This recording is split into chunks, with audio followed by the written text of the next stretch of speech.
Hola, buenas noches a todos. Antes que nada quería agradecer a la Sociedad Venezolana de Cirugía Bariátrica por haberme invitado a hablar sobre este tema, hablar sobre la actualidad en cirugía metabólica.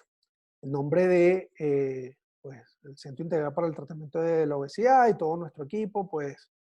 estamos muy agradecidos y honrados por la invitación.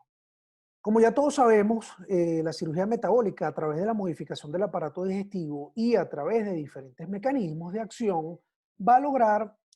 una, una acción en los diferentes órganos blancos que permiten la regulación del metabolismo de la glucosa para controlar la diabetes tipo 2 y mantener los niveles de glicemia en niveles normales. Como ya sabemos, hay muchas cirugías que se les reconoce un gran efecto metabólico. Entre ellas tenemos el bypass, la manga gástrica, la derivación biliopancreática con cruce duodenal, el SADI o el BAGUA o mini bypass gástrico.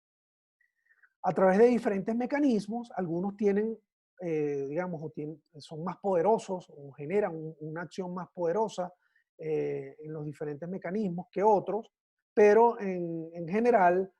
casi todos tienen los mismos efectos metabólicos para controlar la glicemia.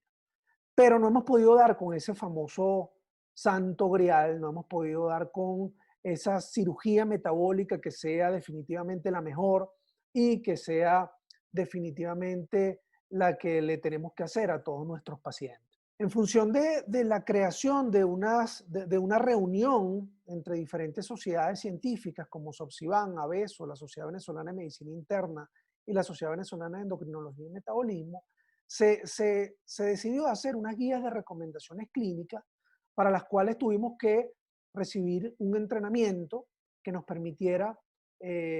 poder seleccionar cuáles son los trabajos con mayor nivel de evidencia y además pudiéramos interpretar esa evidencia que aparece en esos trabajos.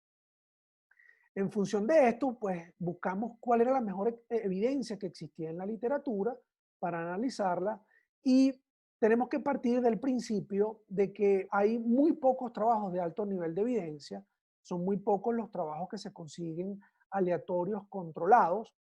y además los trabajos que hay, la mayoría tienen un seguimiento a corto plazo. Esto hace que el nivel de evidencia pues baje un poco y quizás es importante aclarar que desde el punto de vista quirúrgico, no es que los cirujanos seamos malos investigadores, sino que es muy difícil la aleatorización de los pacientes porque, bueno, uno no es tan fácil pedirle al paciente que se haga un procedimiento que no le gusta o que no quiere solamente para hacer un trabajo de investigación aleatorio. Y también hay ciertas dificultades a la hora de realizar procedimientos o realizar investigaciones que sean ciego o doble ciego, en vista de que, bueno, los pacientes la mayoría de las veces saben qué procedimiento se van a hacer y los investigadores o los cirujanos pues también saben cuál es la cirugía que le van a hacer a cada paciente y esto genera ciertas dificultades desde el punto de vista metodológico. Uno de los primeros trabajos que conseguimos es este metaanálisis y revisión sistemática que compara el suite duodenal con el bypass gástrico en YDRUX. Vamos directo a los resultados, nos vamos a dar cuenta que el cruce duodenal definitivamente tiene una mayor pérdida de peso, tiene una mayor remisión de diabetes, pero también tiene una mayor tasa de complicaciones perioperatorias. Cuando comparamos el bypass con la manga gástrica, conseguimos estos dos trabajos, también metaanálisis y revisión sistemática, donde podemos evidenciar que la pérdida de peso fue similar, no hubo diferencia estadísticamente significativa, igual que la remisión de diabetes tanto a corto, mediano como a largo plazo, y que el bypass presentó más complicaciones y más reintervenciones que la gastrectomía vertical, sobre todo en los primeros 30 días. Cabe destacar que el bypass fue superior en el control de la hipertensión y de las dislipidemias. Por lo tanto, bueno, ahí tenemos algunas ventajas y desventajas de cada uno de los procedimientos. Cuando vamos a comparar el VAGUA o el bypass de una sola anastomosis con la gastrectomía vertical, pues conseguimos este metaanálisis de revisión sistemática donde vemos que el bypass de una anastomosis presentó una mayor pérdida de peso a un año, pero a los 2 años era similar, que la remisión de diabetes era mucho mayor en los pacientes con VAGUA, igual que el control de las dislipidemias y de la hipertensión. porcentaje de complicaciones fue similar y el porcentaje de reintervenciones por gastrectomía vertical fue mayor, igual que la tasa de mortalidad. Además, presentaron eh, rangos similares de fugas y hemorragias. La gastrectomía vertical presentó mayor reflujo biliar que el VAGUA, y aquí les hago este énfasis, que no es un error, es exactamente como lo están leyendo. Nos preocupa mucho el reflujo biliar en el VAGUA, pero resulta que cuando lo comparamos con la manga tiene una tasa de reflujo biliar mucho mayor. Además, el VAGUA presentó mayor tasa de complicaciones nutricionales y úlceras marginales. Cuando comparamos el VAGUA con el bypass gástrico en Y de Rux, nos vamos a conseguir que el bypass presentó un mayor tiempo quirúrgico, tuvieron el mismo tiempo de hospitalización, más o menos el mismo porcentaje de fugas, úlceras, dumping y mortalidad. El VAGUA presentó una mayor tasa de malnutrición y una mayor tasa de reflujo, mientras que el bypass gástrico presentó una mayor tasa de obstrucción intestinal, fundamentalmente por hernias internas. La tasa de revisiones fue más o menos similar. En el caso del VAGUA, las revisiones fueron por reflujo, mientras que en el bypass gástrico en Y de Rux fueron por pérdida inadecuada de peso. Ahora, hay otra modalidad de trabajos donde entonces hacen una red de comparación de estudios, y entonces ya no es un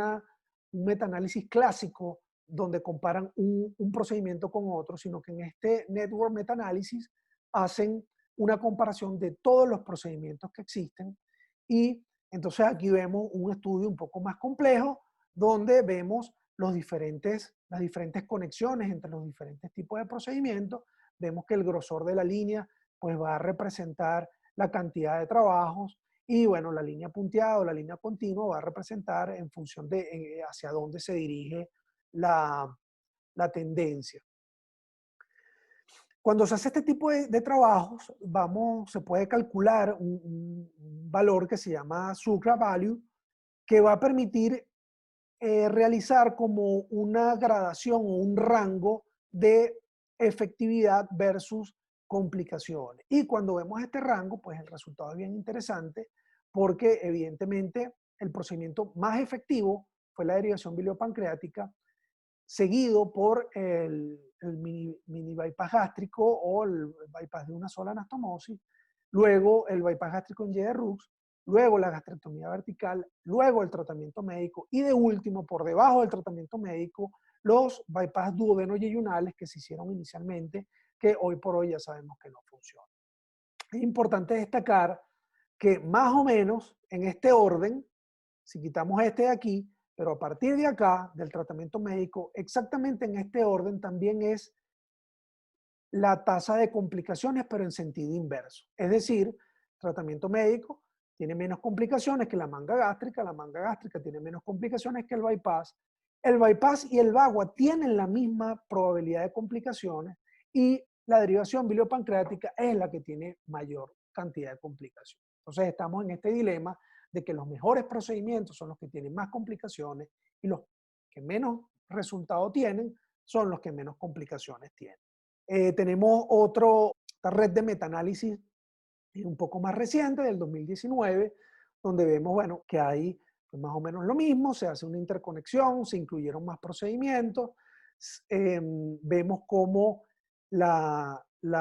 proporción de complicaciones pues varía dependiendo del procedimiento. Vemos en rojo el bypass gástrico, es el que tuvo más riesgo de hernias internas, el que tuvo más riesgo de obstrucción y de estenosis, y vemos cómo la derivación biliopancreática fue la que presentó mayor tasa de hemorragias, de fugas y de infecciones de la herida, sobre todo porque muchos de los trabajos de cruce duodenal eran cirugías abiertas. Por supuesto, vemos aquí en cuanto a la banda, pues hay complicaciones que son netamente inherentes a la banda. En este trabajo se concluye que la remisión de diabetes era similar en todos los procedimientos, llámese derivación biliopancreática con cruce duodenal, bypass gástrico en Y de Rux y gastrectomía vertical, que evaluando la eficacia versus las complicaciones, la manga gástrica parecía ser la mejor opción para el tratamiento de la diabetes, Y una de las cosas que concluyen es que sigue faltando evidencia. Otra de las cosas que concluyen y que es muy importante a la hora de interpretar la evidencia es que los resultados del bypass gástrico de una sola anastomosis y los resultados del cruce duodenal tienen muy poca evidencia a largo plazo y son muy pocos los trabajos, sobre todo de bypass de una anastomosis, son muy pocos los trabajos. Entonces hay que ser muy cauteloso con la interpretación de estos resultados porque son muy pocos los trabajos que con alto nivel de evidencia pues respaldan estos resultados. Pues tenemos otra red de metaanálisis, en este caso lo vemos reflejado en esta gráfica, vemos que cuando evaluamos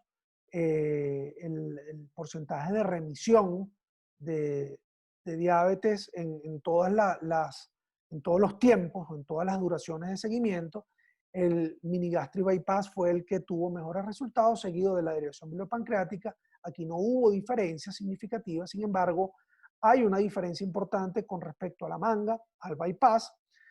Entre estos dos no hubo diferencia significativa y luego hay un tercer escalón donde están otros procedimientos como la banda gástrica o la aplicatura. Cuando vemos el seguimiento a más de 3 años, entonces ya evaluando, ya no tomando en cuenta todos los años de seguimiento, sino solo los trabajos que reportaban seguimiento a más de 3 años, vamos a ver que el que mejor resultado tiene es la derivación biliopancreática. Esto creo que todos lo tenemos claro. Sin embargo, vemos que a más de 3 años la remisión del bypass de una sola anastomosis se mantiene bastante alto, 84%, mientras que la remisión en el bypass en Y de Rux pues baja un poquito por debajo del 60% y la manga gástrica pues baja a un 40% aproximadamente. Y bueno, y por supuesto la banda gástrica, pues ya sabemos que sus resultados a largo plazo son los peores. En cuanto a remisión de distintas comorbilidades, el bypass gástrico fue el que presentó, el bypass gástrico en Y de Rux fue el que presentó en global la mayor probabilidad de remisión o de control de las otras comorbilidades asociadas al síndrome metabólico, seguido de la derivación biliopancreática, muy cerquita, y luego la manga gástrica y luego la banda gástrica. Entonces, estamos en una encrucijada donde tenemos procedimientos que son muy eficaces, con un riesgo elevado de complicaciones. Tenemos procedimientos que son unos más eficaces que otros con un riesgo moderado de complicaciones y luego tenemos procedimientos con malos resultados y con bajo riesgo. Entonces, al final creo que la cosa va por acá, en los procedimientos que nosotros debemos escoger para nuestros pacientes. Quizás aquí, digamos, tomando en cuenta esa precaución de que el VAGUA tiene, pues, eh, poca evidencia y poco seguimiento a largo plazo, pero pareciera y luce como un tratamiento bastante atractivo, bastante factible desde el punto de vista teórico para el tratamiento de los pacientes con diabetes, ya que tienen muy buenos resultados parecidos a la derivación de biliopancreática con una tasa de complicaciones similar a la del bypass y a la de la manga. Ahora, entendiendo más o menos las eficacias de los diferentes procedimientos, creo que es importante destacar cuál es el mejor paciente. Y una de las cosas que quiero destacar es que en estas publicaciones donde hablan y donde hacen una revisión sistemática de los factores pronósticos que permiten identificar cuál es el paciente que va a responder mejor a las diferentes cirugías bariátricas, fíjense cómo los que han tenido mayor relevancia desde el punto de vista estadístico son la edad, el índice de masa corporal, el péptido C, que nos habla de una reserva pancreática, y la duración de la diabetes, que también nos traduce o nos dice de manera indirecta cuál es la reserva o el daño que tiene el paciente en su control metabólico. Entonces, vemos cómo pacientes jóvenes van a tener mejor probabilidad, mayor puntaje, pacientes con mayor índice de masa corporal van a tener mayor puntaje, pacientes con mayor péptido C van a tener mayor puntaje y pacientes con una duración corta van a tener mejores resultados. Entonces, fíjense, vamos a hacer este ejercicio. Si tenemos un paciente joven, suma un punto, con un índice de masa corporal bajo, entre 27 y 35, suma otro punto, pero que tiene una buena reserva de función pancreática con un péptido C mayor de 5 y tiene una duración corta entre 1 y 4 años, este es un paciente que va a sumar 7 puntos y al tener 7 puntos va a tener un 77% de remisión completa y un 92% de remisión parcial. Esto es muy importante porque a la hora de decidir cuál es el procedimiento que le vamos a hacer al paciente, también debemos decidir y debemos convencer a la sociedad médica de cuál es el mejor paciente o cuál es el momento ideal para operarlos.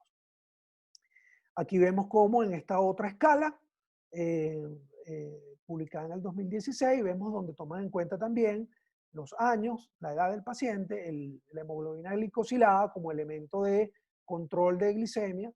el uso de medicamentos o la dependencia de insulina, y vemos cómo también este puntaje va a tener una estimación de remisión parcial o completa. Fíjense que una de las cosas que yo quiero destacar es que el único factor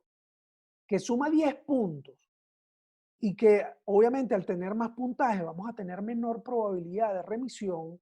es la dependencia de la insulina. Entonces, es muy importante que los pacientes se operen antes de necesitar insulina. Cuando un clínico, un médico internista, un endocrinólogo empieza ya a necesitar insulina para controlar la glicemia del paciente, ese es el momento ideal para operarlo. No debemos darle más tiempo, porque mientras más tiempo, bueno, más es la edad del paciente, probablemente pues más medicamento va a necesitar y estos parámetros van a influir en la remisión que vamos a lograr con la cirugía. Entonces es muy importante que el paciente se opere a tiempo. Ya para concluir, quiero dejarles pues como conclusión que tenemos 4 excelentes herramientas para el control de pacientes diabéticos. No existe un santo grial, no existe un procedimiento que sea el procedimiento metabólico para todos los pacientes. Hay que individualizar los casos y escoger cuál es el procedimiento que le va mejor a cada paciente. Debemos seleccionar la cirugía en función de los factores pronósticos, entendiendo que mientras peor sea el factor pronóstico, bueno, quizás tenemos que optar entre los dos extremos. O hacer la cirugía que tiene más efectos metabólicos para un paciente que está metabólicamente más comprometido, o si